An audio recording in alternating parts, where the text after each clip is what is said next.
যখন একজন তারকার বয়স হবে তখন তার চ্যালেঞ্জটা বেড়ে যায়।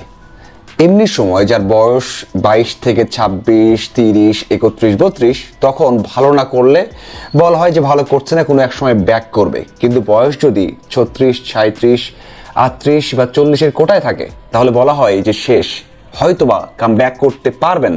তারপরে বলা হয় যে না, বয়স হয়েছে আর দরকার নেই। সাকিব আল হাসান বাংলাদেশ ক্রিকেটে কি দেননি, কি করেননি, সারা ওয়ার্ল্ডে কি করেননি। এই যে এখন যখন একটা ম্যাচে ব্যর্থ হন তখন আমরা সবসময় বলি সাকিব তো বুড়া হয়ে গেছে, কেন খেলে।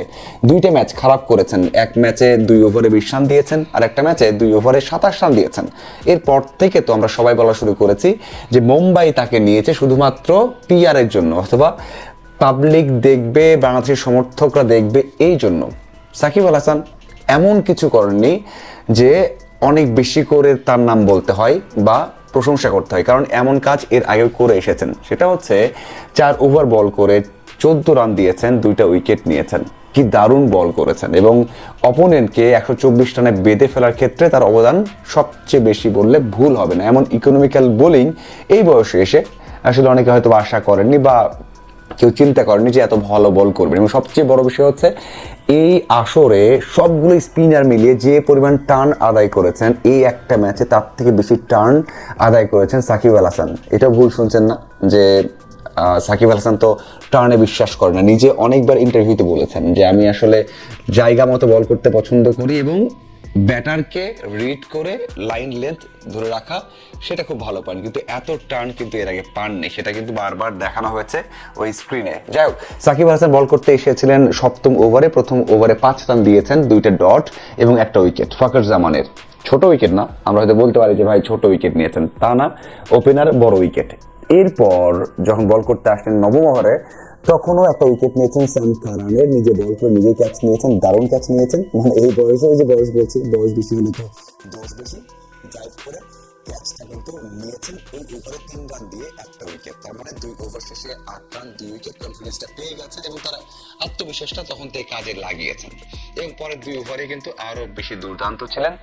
পরের 2 ওভারে 3-6 রান দিয়েছেন, কোনো উইকেট পাননি।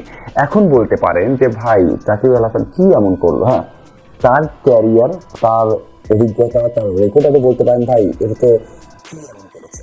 কিন্তু এই যে একটা টি-20 ম্যাচ যেখানে অপোনেন্ট 4 রান করতে, সেখানে এবার বেঁধে ফেলা, এটা অনেক বড় একটা বিষয়।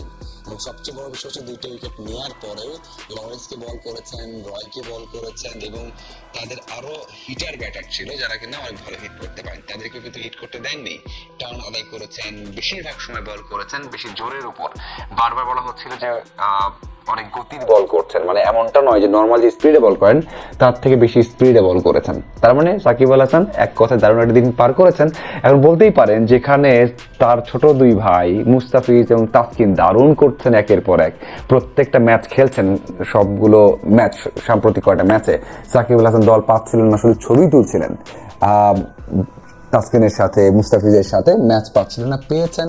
এবং ওই যে দেখালেন যে এক্সপিরিয়েন্স কি করতে পারেন, স্পিনে কতদিন খেলতে পারেন। দেখুন পীয়ূষ চাবলা এখনো খেলে যাচ্ছেন, তার বয়স 41 বা 42 চলছে, বা 40-এর উপর আর কি নিশ্চিতভাবেই। সাকিব তার থেকেও 4 থেকে 5 বছরের ছোট।